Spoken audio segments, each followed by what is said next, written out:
North sentinel Iceland, जो अंडमान और Nicobar Iceland के साउथ हिस्से में लोकेटेड इंडियन टेरिटरी का हिस्सा है। ये एक ऐसा जजीरा है जिसने आज तक टेक्नोलॉजी वाली दुनिया को नहीं देखा, यानी पूरी तरह बाहरी दुनिया से अलग थलग। यहाँ रहने वाले, जिन्हें सेंटिनलीज कहा जाता है, जो लास्ट अनकॉन्टेक्टेड इंसान रह चुके हैं हमारी पूरी धरती में। इसका मतलब ये कि आज तक इन लोगों ने ना बाहरी दुनिया देखी है, ना दुनिया की टेक्नोलॉजी।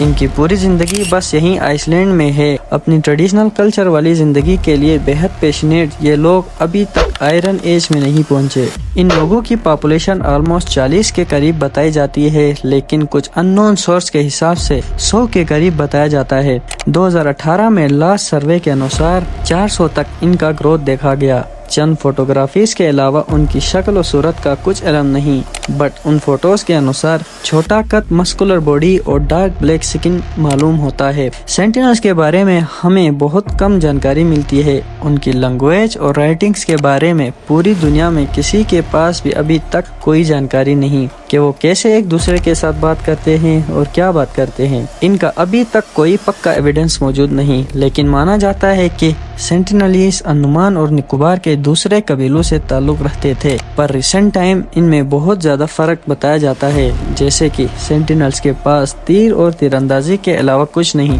जबकि अंडमान और निकोबार के दूसरे कबीलों के पास बंदूक और मॉडर्न टेक्नोलॉजी मौजूद है। सेंटिनल बाहरी दुनिया से किसी भी तरह का कनेक्शन नहीं रखना चाहते। अगर कोई उनके जजीरे पर आने की कोशिश करे तो वो उन्हें मारने का पक्का इरादा करते हैं। हिस्ट्री में कई बार इनके साथ कांटेक्ट बनाने की कोशिश की गई, जिसमें बाहरी दुनिया के काफी लोग मारे जाते हैं और कई इंजर्ड होते हैं।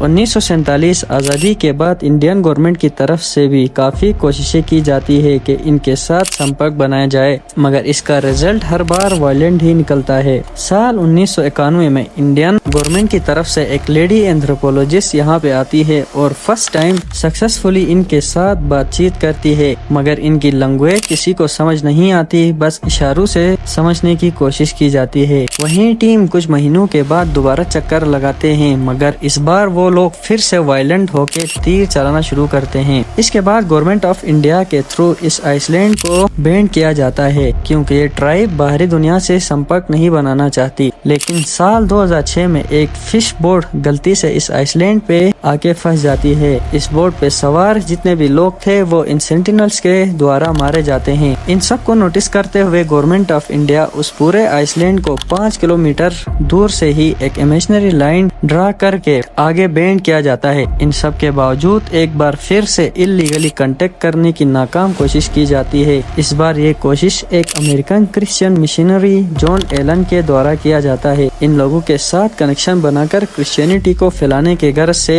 ये अमेरिकन इनके पास आता है, मगर अफसोस सेंटिनल्स के तीरों के हमले से ये अमेरिकन मिशनरी भी मारा जाता है। रिसेंट एरा के अंदर पूरी दुनिया में सिर्फ यही लोग बचे हैं जो बाहरी दुनिया से टोटली डिफरेंट दिखते हैं। इन लोगों के बारे में चंद बातें इंटरेस्टिंग समझी जाती है, चंद बातें मिस्टीरियस समझी जाती है और चंद बातें झूठी समझी जाती है। मिस्टीरियस बातों में उन लोगों का यहाँ निकोबार आइलैंड में आना कैसे पॉसिबल हुआ। कई थ्योरीज बताते हैं कि ये तकरीबन 30,000 साल पुराने हैं जो यहाँ अफ्रीका से आके बस चुके हैं। इंटरेस्टिंग बात यह है कि ये 30,000 साल से यहाँ आके रह रहे हैं, उसके बावजूद भी इनकी आबादी इतनी सस्टेनेबली कंटिन्यू हो रही है और अभी तक कोई ओवर पॉपुलेशन का इशू इनमें नजर नहीं आया।